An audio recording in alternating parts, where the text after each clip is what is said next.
Bismillahirrahmanirrahim. Kita lanjutkan yaitu pelajaran pada hari yang berbahagia ini.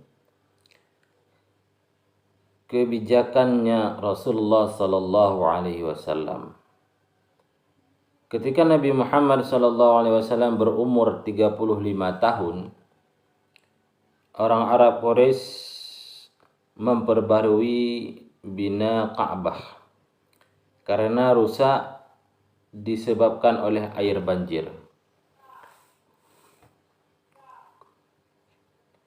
Ini kebijakan Rasulullah sallallahu alaihi wasallam. Ketika Rasulullah sallallahu alaihi wasallam sudah berumur yaitu 35 tahun, orang-orang Arab Quraisy memperbaharui pembangunan Ka'bah. Jadi Ka'bah saat itu telah terkena yaitu daripada air banjir. Jadi terjadi banjir sehingga para penduduk Mekah tersebut yaitu daripada bangsa Quraisy ingin merenovasi, ingin memperbaiki Ka'bah.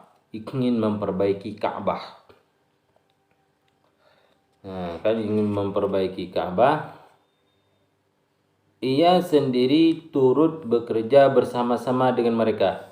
Dan Rasulullah SAW pun ikut. Jadi ikut bekerja dengan orang-orang Quraisy tersebut untuk merenovasi pembangunan daripada Ka'bah tersebut.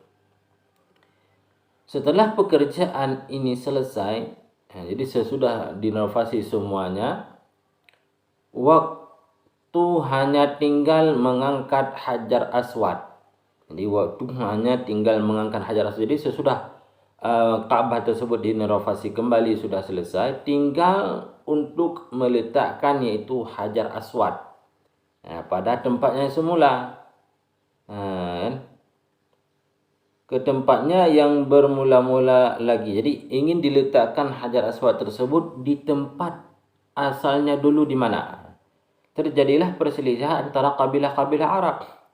Sehingga saat ingin meletakkan tersebut Hajar Aswad tersebut terjadilah perselisihan. Yaitu perselisihan antara kabilah. Jadi ada kabilah A, ada kabilah B, C dan D.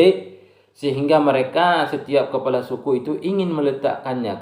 Kenapa? Karena mereka menganggap adalah dialah yang lebih berhak meletakkan Hajar Aswad tersebut. Sehingga terjadi perselisihan. Perselisihan itu bertambah lama, bertambah hebat. Sehingga sewaktu-waktu dapat menerbitkan pertumpahan darah. Ternyata perselisihan tersebut bertambah besar. Jadi bukan di situ sampai dia hampir-hampir terjadi yaitu pertumpahan darah. Antara kabilah-kabilah itu di Arab tersebut karena mereka menganggap adalah lebih mulia. Maka Hajar Aswad itu karena mulia, maka orang yang lebih mulialah yang lebih berhak meletakkan yaitu Hajar Aswad. Namun mereka di antara mereka itu semua menganggap diri mereka adalah lebih mulia, sehingga pantas dan wajar bagi mereka meletakkan Hajar Aswad.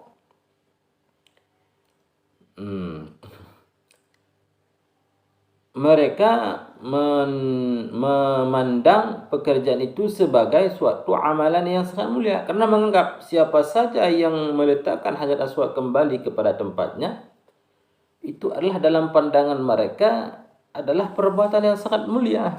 Maka yang lebih berhak meletakkan Hajar Aswad tersebut adalah orang yang mulia. Jadi dalam anggapan mereka.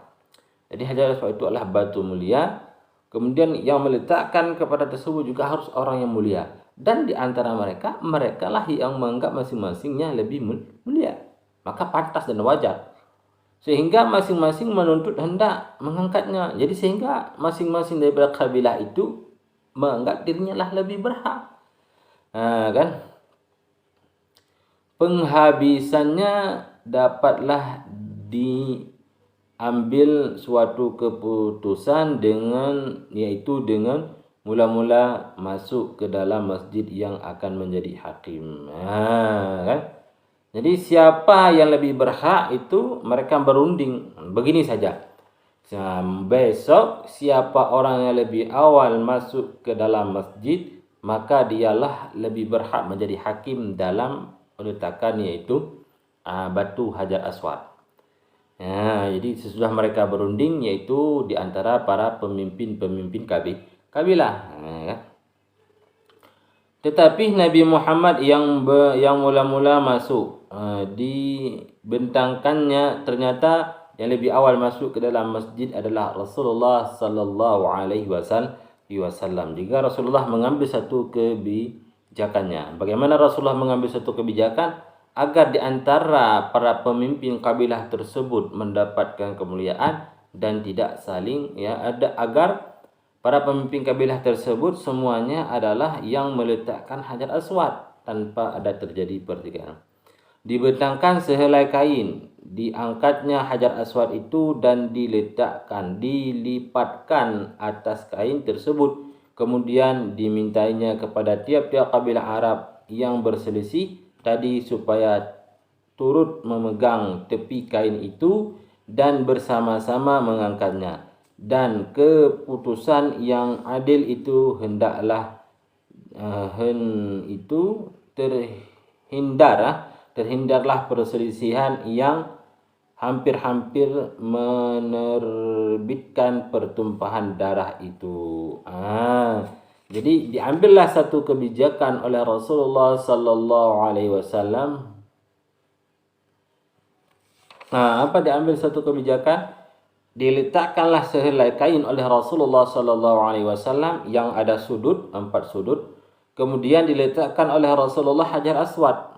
Diletakkan Hajar Aswad tersebut. Sesudah diletakkan Hajar Aswad oleh Rasulullah sallallahu alaihi wasallam, dimintakanlah kepada tiap-tiap daripada suku Quraisy, pemimpin suku kabilah, adapun pemimpin kabilah-kabilah pada saat itu yang berselisihan pendapat tentang siapa lebih berhak mengangkat Hajar Aswad untuk dipegang. Jadi ada 4 sisi, 1, 2, 3, 4, ada 4 orang. Kemudian sama-sama mereka mengangkat Hajar Aswad tersebut yaitu ke Ka'bah. Kemudian Rasulullah sendiri yang meletakkan yaitu Hajar Aswad tersebut. Jadi sehingga dengan keputusan tersebut, kebijakan tersebut yang diambil oleh Rasulullah sallallahu alaihi wasallam, tidaklah sampai terjadi perpecahan ataupun tidak terjadilah pertumpahan darah.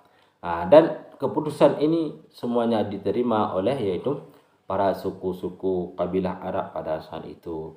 Itulah adalah merupakan salah satu daripada kebijakan ataupun bukti Rasulullah adalah yang sangat adil dan memiliki yaitu sikap yang bijaksana. Mudah-mudahan kita bisa mengikuti yaitu seperti apa yang telah diterapkan oleh Rasulullah sallallahu alaihi wasallam dalam mengambil satu keputusan harus ada kebijakan yang tidak menguntungkan pribadi dan memudaratkan bagi orang lain. Hadinallahu wa iyyakum ajmain. Cukup sekian dulu pengajian kita pada hari yang berbahagia ini. Insyaallah akan kita lanjutkan di hari-hari yang lain. Assalamualaikum warahmatullahi wabarakatuh.